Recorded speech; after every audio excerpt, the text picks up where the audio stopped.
चलो we are going to present a case. क्या उम्र है? 20 years old male, Vipin. And कहाँ के रहने वाले हैं? संभल.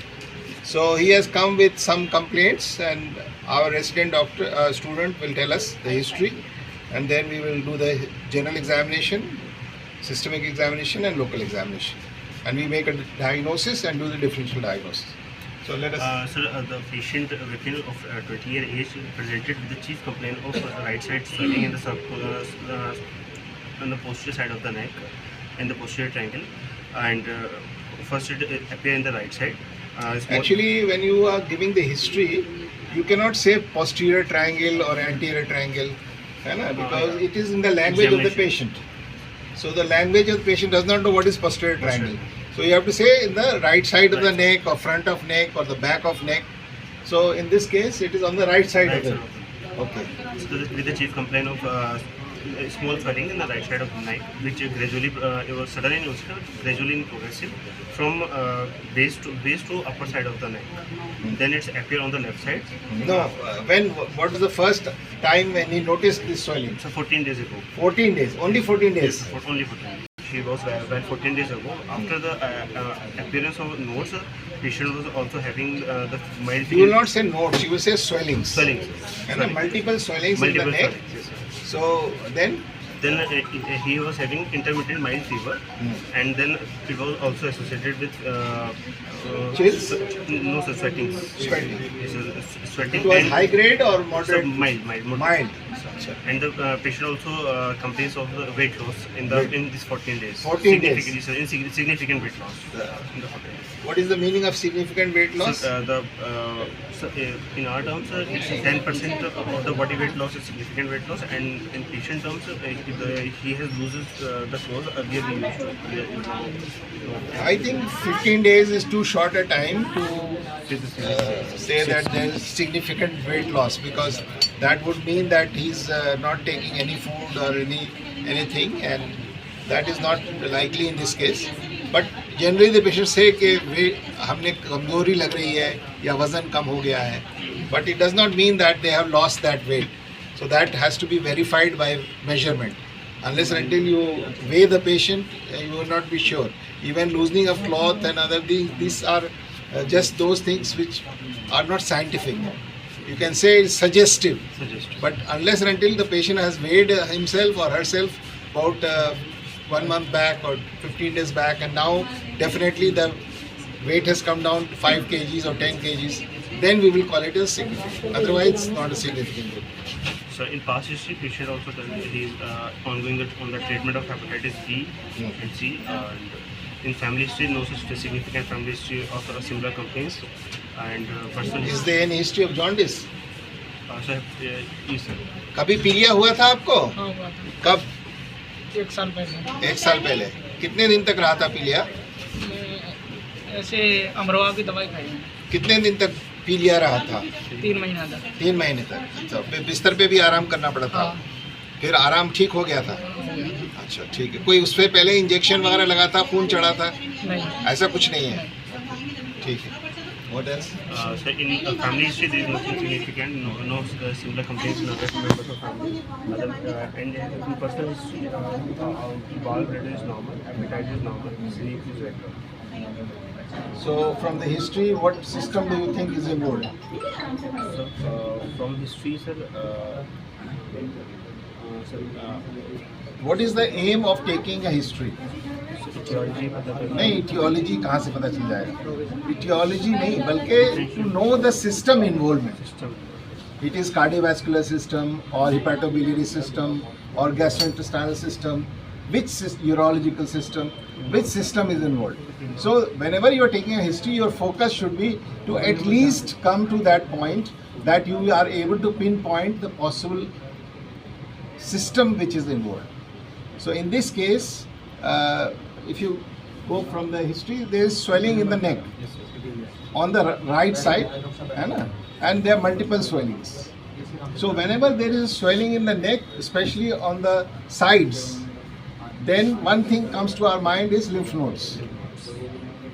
And the lymph nodes, you know, in the body, how many lymph nodes are there? Overall, there are 700 to 800 lymph nodes in the body, out of which 400 of these lymph nodes are in the head and neck region.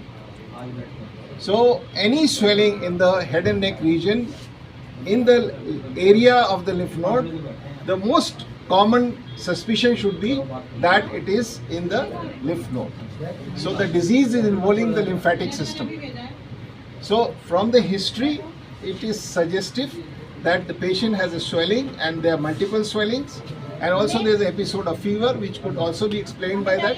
So we will think that from the history, what the point towards which is favoring is hepatobiliary system? No, but it is to the lymphatic system.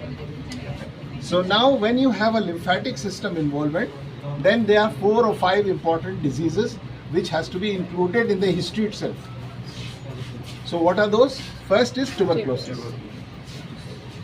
And if it is an acute onset disease, then lymphangitis or lymphadenitis, acute lymphadenitis. Then in chronic disorders, there is tuberculosis, of course, number 1. Then you have tuberculosis lymphoma and secondaries. So it is the primary non-benign diseases may, the most common is tuberculosis in India, not in all other countries. There are other sarcoidosis, etc., which are in Western countries, but in India, the most common cause of lymphadenopathy in the neck in this age group is tuberculosis, if it is a benign lesion. But if it is a malignant lesion, it can be lymphoma, because this is the first and second decade of life is one of the areas in which there is commonest lymphoma, and the second it's 45 to 55. So they are bimodal age distribution in lymphomas. So he is in that age group for the first to second decade of life. So he can be one of those cases where it could be a lymphoma. Then you have to, when you suspecting tuberculosis, you have to start with a chronic cough, expectoration, and hemoptysis. So you have to exclude in the history that he has any cough or not, he has expectorate or not. Then fever, of course, evening rise of temperature, which is common in tuberculosis. Lymphoma में भी एक तरह का fever होता है, 15 days fever होता है, 15 days without fever होता है. Of course, some people call it Pyle-Epstein fever, but it's not typical of lymphoma, but it can be there. So the fever will be for 15 days, and then there will be a gap of 15 days, and there will be another fever. So that is also, in this patient, there is a history of fever, but this is 1 or 2 episodes, so it's not very significant. The only significant history in this case is a swelling in the neck. And so you have to rule out the possibility, of course, since it is the oral cavity, nasal cavity, ear, discharge, all these have to be included, because they all will lead to lymphadenopathy. So that is all acute infection or chronic infection. So that also has to be, there is no nasal discharge, there is no poor dental hygiene, there is no caries of the teeth, there is no ear discharge. So all these things you have to say when it is on the right side. The right side mein there is no nasal discharge, there is no oral discomfort, there is no dentures. So all those things, and there is no, and of course scalp also. Sometimes seborrheic dermatitis and other types of infection occur in the hairs, and that can lead to lymph node enlargement in the nape of neck. So that, and then any other swelling in any part of the, excuse me. हाँ जी, अस्सलाम वालेकुम, जी. You have to ask about any other swelling in any other part of the body, especially axilla, groin, है ना, and para abdominal. So abdomen में भी कोई गांठ तो नहीं है. So none of that is there in the history. So now we start the, now we know from the history that probably we are dealing with a swelling in the neck, and that too on the lateral side. So there are very few differential diagnoses in the lateral side, of course, in this age group. So one is tuberculosis, the second is lymphoma, third is secondaries, and of course infective disorders like poor dental hygiene, nasal discharge, etc. So now we will do the examination. So examination, general examination has to be in two ways. First, you have to have vital signs: pulse, blood pressure, temperature, respiratory rate. So that probably is okay. So we will not go into the detail. Then we will do head-to-toe examination. So in the head-to-toe examination, we have to see for there is no icterus. Upar dekhiye, there is no pallor. Then we have to see for lymphadenopathy, and we will skip the lymphadenopathy of the neck because that will come under local examination. Then we go to the axilla, and in the axilla there are lymph nodes. So we'll again skip it and we'll do later on. Then you have to see for there is a IV cannula, that means he has been admitted or seen by a physician.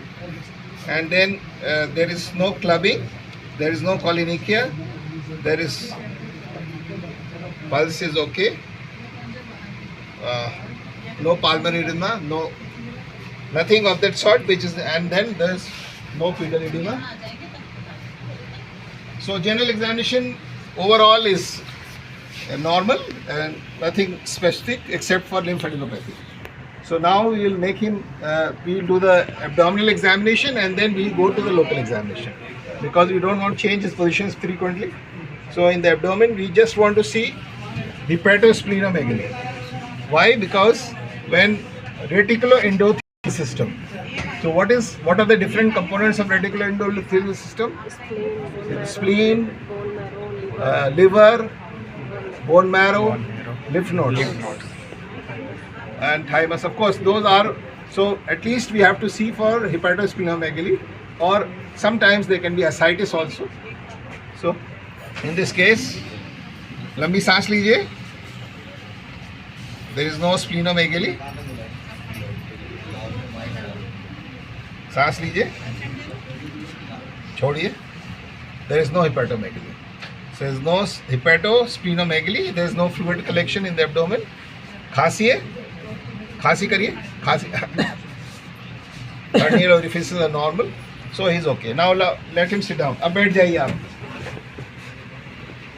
Now comes swelling on the right side of the multiple swellings. Multiple swellings, small swellings on the right different multiple of different sizes. side. Yes, sir. 1, 2, 3, 4, and one big swelling. Yes, sir. है ना? So there are multiple swellings in the neck on the right side. Yes, sir. है ना? Yes, sir. And there is no engorged veins, no pulsation, no scar mark, no previous surgery. है ना? No hairs are seen in that area. Skin is normal. There is no ulceration. There is no discharge. So all those things are normal. Now we'll see the other side. The other side also 1 or 2 swellings are seen. Yes. Which is skin disease. But otherwise there is no discharge. There is no ulcer of those things. No thyroid enlargement. Normal deglutition is there. There is no any swelling or mass or lump or any ulcer on the front of the neck.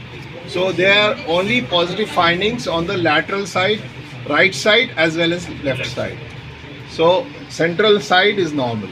So now we will do the palpation. So what we have to do in palpation, you have to see the different groups of lymph nodes. So they are. So we will repeat the same on this side. This is the submental. This is the submandibular. This is the preauricular. This is the postauricular, and this is the occipital. So none of these lymph nodes are palpable in the transverse chain. So now we will try to palpate the vertical chain. Now this is the jugulo-digastric. They are not palpable. Jugulo-omohyoid. There are multiple lymph nodes and ranging from 1 centimeter to 1.5 to 2 centimeters, and they are firm in consistency. They are not matted together. They are discrete and they are mobile, and they are of various sizes. So jugulo-omohyoid and supraclavicular. Do you like to see consistency? Consistency is firm, and some of them are hard also. Multiple non-tender.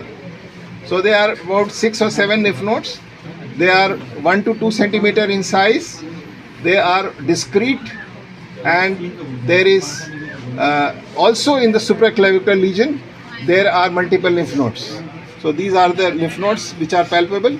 So jugulo-omohyoid and supraclavicular on the right side, they are full of lymph nodes. The whole system is present and they are not matted towards each other, and there is no sinus or there is any discharge. This is on the right side. The left gastric, no lymph nodes. Jugulo-omohyoid again multiple, and in the posterior triangle also there are multiple lymph nodes. Come this side. In the posterior triangle, and these are in the supraclavicular region. So all the lymph nodes or multiple lymph nodes in the jugulo-digastric, jugulo-omohyoid and posterior triangle and supraclavicular, both sides. So this is, and size ranges from 1 to 2 centimeter, and they are non-tender and they are mobile. So this again we would like to do for this. This is the, again they are various 5 groups: anterior, posterior, medial, lateral and apical. So first we will see the medial group. This is the medial group. 1 or 2 small lymph nodes are there. Anterior group, no lymph nodes are palpable, and apical is very difficult to palpate. Apical is also not palpable. So 3 groups we have palpated. This side, and now we will palpate on this side. This is the central group. This is the anterior group. This is the medial group. And now पैर ऊपर कर लीजिए, गर्दन सीधे रखो ऊपर. हाँ, अब ठीक है. So for palpating the posterior group, this is the posterior axillary fold. Both sides, both your hands should go inside, and you are palpating the posterior axillary fold. The lymph nodes are not present. And then the lateral group. Here is the lateral group at the neck of humerus. There are no lateral lymph nodes palpable, and also on this side there are no lateral lymph nodes palpable. So right side as well as left side. These are few, but small, not so significant.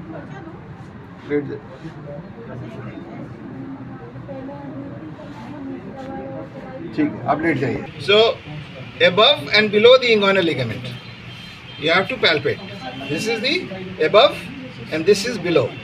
So inguinal ligament के ऊपर में, inguinal ligament के नीचे में, that is the transverse chain, which is not palpable in this case on this side, and this side also we will do the same. This is above the inguinal ligament, no lymph nodes are palpable. थोड़ा सा suspicious है, but इधर है थोड़े से lymph nodes. Below the inguinal ligament on the left side, 2 or 3 lymph nodes are palpable. But normally the inguinal lymph nodes are taken as significant if it is 1.5 centimeters. So it is less than 1.5 centimeter, we will not take it as significant. Then the vertical chain is at the saphenous opening, 5 centimeter below the pubic tubercle and lateral. This is the pubic tubercle, 5 centimeter below and lateral. So somewhere here, this is, and the line, great saphenous vein. So on both sides of that, there are likelihood of the vertical chain. They are not palpable. Similarly on this side, so the vertical chain is also not palpable, and there are certain tributaries along which the lymph nodes are also there. So that is also not palpable. So what we have found is the major component of lymphadenopathy is confined to the right side of the neck and the left side of the neck. Other lymph nodes are seen in the axilla, but there are no significant groin nodes. And then we have to also see the para-aortic lymph nodes, if they are palpable or not. They are also not significantly palpable. So the only positive finding in this case as far as examination of lymphatic system is the presence of large multiple lymph nodes in the right side of the neck and the left side of the neck, with few single lymph nodes in the axilla. No hepatomegaly, no splenomegaly, no ascites. So with this background, a young healthy male, healthy we will say because it's only for 15 days, he had an episode of fever and he had some swelling in the neck and he was admitted to the hospital. भर्ती क्यों हुए थे अस्पताल में आप? भर्ती क्यों हुए थे अस्पताल में? बुखार आता था और ये दिक्कत थी गर्दन में। इसमें दर्द वर्द होता है? नहीं, सांस लेते 3 दिन हो गए सांस लेते हुए नहीं आता हाँ. दर्द होता है। Okay. So he is having non-specific symptoms, but he has a swelling in the neck for which he is conscious, and he had some episodes of fever for which he was admitted to the hospital. Now, how do we make a diagnosis in this case? Now, first of all, we told you that in a young male of this age group, there are few important diagnoses which we have to consider. One is, since the swellings are in the neck and possibly they are lymph nodes, so we have to think of lymphatic pathology. So what is the commonest lymphatic pathology? Non-malignant. In India, it is tuberculosis. So first we have to keep that as a first possible diagnosis because that is so common in this country. Then second thing, since he is a young male and he has no sinus, no discharge, and he is having fever also, which is of significant. In tuberculosis, the fever is mild and usually it is evening rise of temperature. But in lymphoma or in inflammation of the lymph nodes, the fever can be high grade and associated with chills and rigor. So in this case, it is sometimes it is high grade, sometimes it is moderate grade. So that is also a possibility in this case. Then other possibilities, like it can be a lymphoproliferative disorder. It can be like lymphomas, different types of blood disorders. And also a possibility of Hodgkin's lymphoma. And finally, metastatic disease. That is all malignant component. Benign component, first is infective disorders, especially tuberculosis, it's the chronic infective disorder. But in malignancies, there are various malignancies which are common in this age group. It can be some blood malignancies, chronic myeloid leukemia, chronic lymphatic leukemia, any of these lymphomas can be there. Hodgkin's lymphoma is the most probable diagnosis from the history and clinical examination because the disease is of moderate duration and there are few episodes of fever and chills and weight loss. he is complaining of weight loss and he looks more sick An age than group. a case of tuberculosis of 15 days origin. So now we have a patient and he has no ascites, there is no other lymph node. So supposing it is a possibility of, first we will say tuberculosis and then we say lymphoma and of course blood lymphoproliferative disorders. So how do we investigate and how we make a diagnosis? First of all, clinical diagnosis. So clinical diagnosis by process of exclusion. He has no cough with expectoration. He doesn't have hemoptysis. He does not have significant weight loss over a long period of time. He does not have evening rise of temperature. He does not have a contact history of tuberculosis. So all these things are negative. But in India, there is no negative. Any patient can have tuberculosis. So obviously, we will have that in our mind when we are investigating that we have to exclude tuberculosis as the first clinical diagnosis. Then blood disorders. So for that, of course, splenomegaly is very significant, but in this case it is not there. Hepatomegaly is also significant, but it's not there. And there are other ecchymosis and other things are there which are not there. But of course, the presence of lymph nodes itself is significant. So that could be a possibility. So we have to do a general blood picture and see what are the cells there, how many cells are there, it's some lymphoproliferative disorder or something else. So that is one important exclusion diagnosis. Finally, we keep the diagnosis of lymphoma as a first clinical diagnosis in this case as far as the malignancy is concerned. Because the age group is there, findings are also similar to that, and he has significant weight loss as he says. So keeping these things, we have to shorten our investigation profile to 3 possibilities. 1, tuberculosis, 2nd, to lymphoma, and 3rd, to blood disorders, malignancies. So now, starting with tuberculosis, the basic investigations for tuberculosis you already know: sputum, then chest X-ray, and of course weight, Montus, CD-NAC. All those investigations we will send, and we see what is the result. Supposing these are normal, Montus is normal, ESR is normal, lymphocytes are normal, everything is normal. Blood disorders, there are no significant WBC count raise or RBC count raise, nothing of that sort. Then it is possibly a lymphoma. So for lymphoma, how do we go ahead? So what is the staging of lymphoma? First you have to stage this patient, है ना? So stage 1 क्या होता है? What is the definition of stage 1? Above the diaphragm, excellent size. No. Single group of lymph nodes on one side of the diaphragm. That. है ना? That is stage 1.